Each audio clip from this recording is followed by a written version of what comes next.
Hello everybody, I don't know how long this will be, but I wanted you to see right here behind me, we're working on chicken tractor for our meat chickens.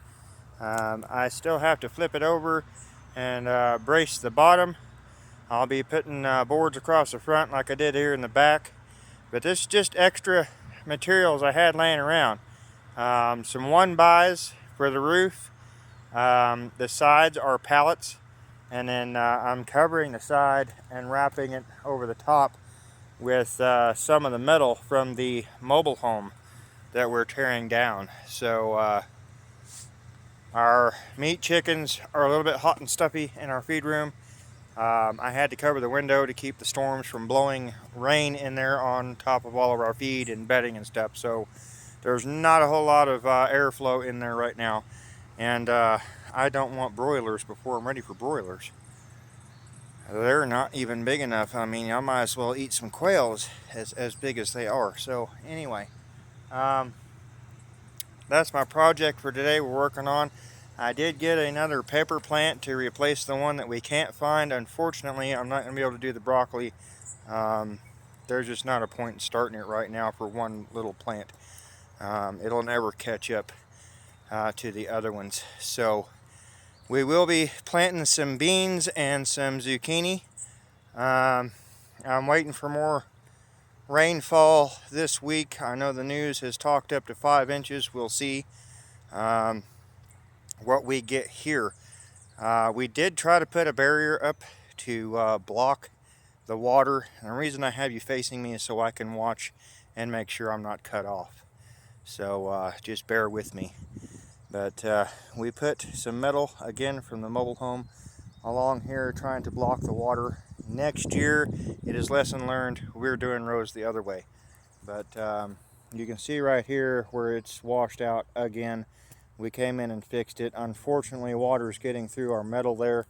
I'm going to have to redo that and do something else with it. But it's almost time to come in here and start getting some weeds out of here and really start cleaning this up because the plants are high enough. We can definitely tell what is plant and what is not meant to be in the garden. So hopefully we can get to that here soon. It is a hot, muggy day today. It's not really hot, it's just humid. There's a nice little breeze, and I'd love it if it was a little bit better of a breeze. It might be a half a mile an hour wind, but yeah, it's just I'm sweaty because it's humid. It's not really hot. It's in the 70s.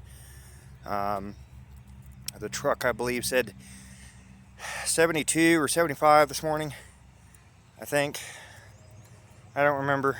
We went and got feed this morning, and then I started working on chicken tractor so I can get those broilers outside, and maybe we can find them some grass to munch on. But I definitely want to get them outside so that they have more air and ventilation, because I don't want to lose any of them from them getting too hot in there. So yeah, everybody else is doing great.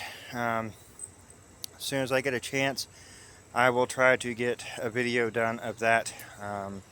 It may just be a quick one, but yeah, I'll give you a look one more time. I'm going to use this, it's the, what they call a 4x5 welded wire. The chicks are big enough, they will not fit through there.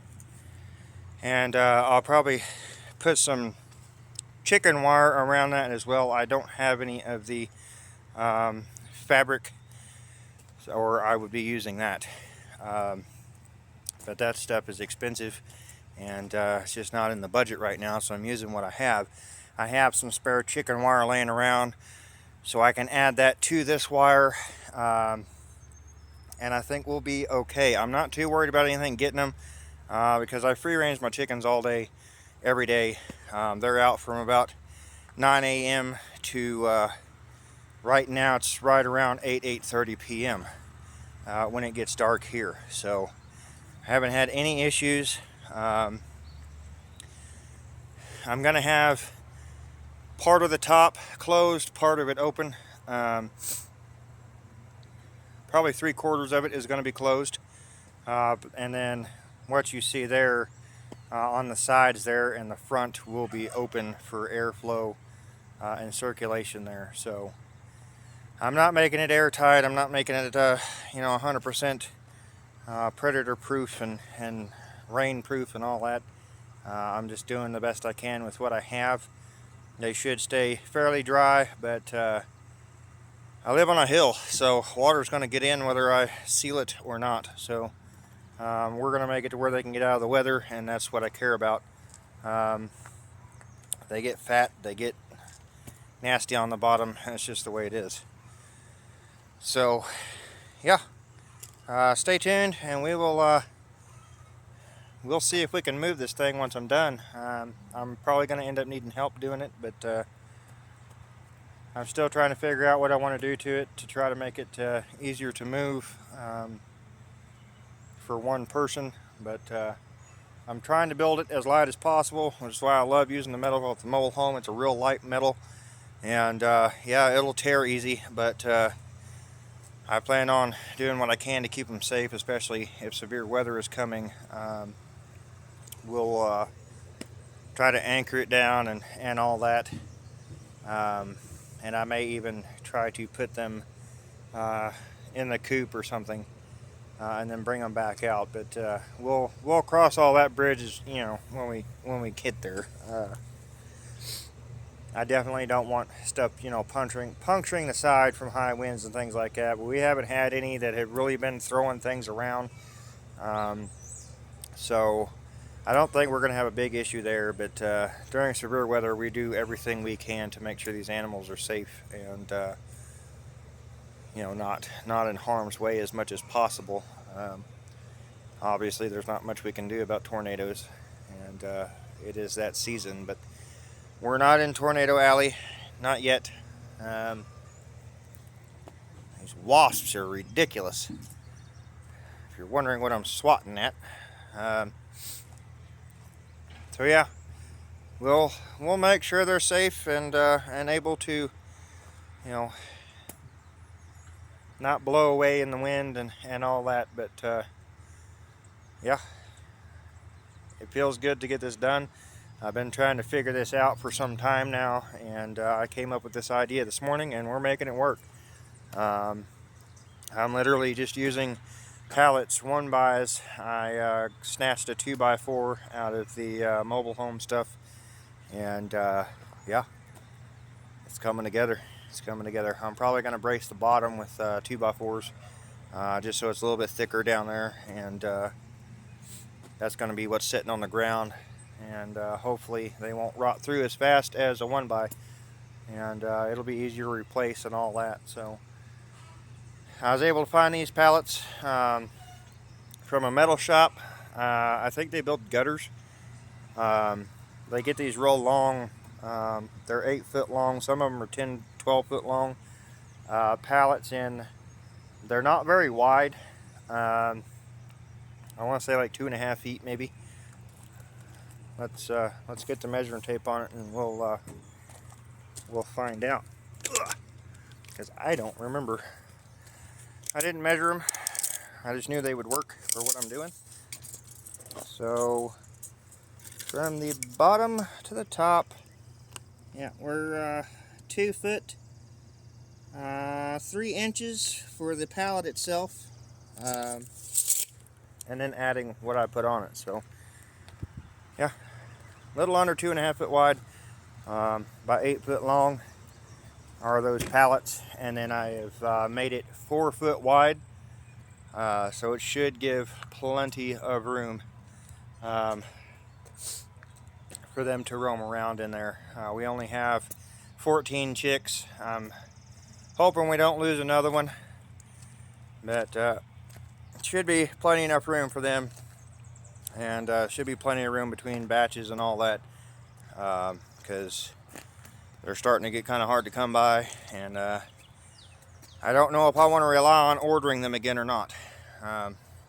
Just haven't made up my mind, but anyway, that's what we're doing, guys, and hopefully this thing will start letting me record. I don't know. I really don't. I am trying to work on getting a camera. Um, we've got a couple of ideas there in order to do that, and then hopefully I'll be able to do some editing and get videos out that way. But it's not here yet, so we'll again cross that bridge when it gets here. But everything's going good here so far. The storms have died down before they got here. We've had some scares, and we've definitely had some flooding, flash flooding, and the rivers and stuff around here are coming up. And so far it's not been horrible, but we can only wait and see. We're getting a lot of water, so I imagine we will end up with another big flood. It usually happens at least once a year from all the rainfall during this time of year. But last night the storms dissipated before they really got here. This wasp just will not leave me alone. Standing here minding my own business, you know. It's a shame. Anyway, storms last night dissipated before they got to us. I don't think we really got anything. The ground's not real wet. It's still wet from the rain that we got, but as far as, you know, water running off and things like that, it's not here. So the grass wasn't even wet this morning. But yeah, we got to watch them as they come in and see what they do. I mean, if anybody watched that video yesterday, we were watching it live as a massive tornado. It was a small one, but it was mass destruction. Sat down in a small town there in Kansas, and my heart and prayers go out to those people, especially that house that we seen smashed. I don't know about anything else, but there was an awful lot of debris just for it to be that house. So I'm sure they're going to be without power briefly, at least. The power lines were down, things like that. And you know, I can't imagine if this thing came down on my house, it wouldn't be left. And you know, those were smaller trees that came down yesterday and just obliterated that house. So anyway, guys, there's been a lot of damage. The old Tornado Alley has awakened, and I'm glad it decided to stay where it's always been. Everybody there is pretty much prepped, and they know how to work these things. You know, we just don't get a whole lot of it here. We get them, but not near as much as Tornado Alley. And it was worrisome that they were saying it was moving this direction. There's a lot of people here that don't have shelters, and there's not a plan in place.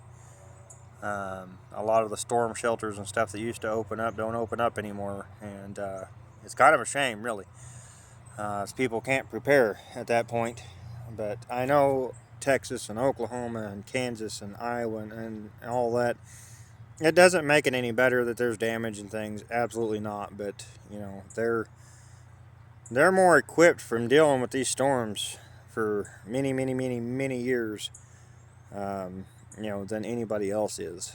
And you know, they know more than anybody not to take these storms lightly.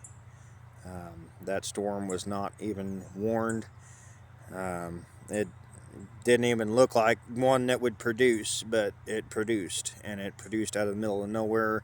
There was hardly time to set off the sirens, and you know, it's a shame.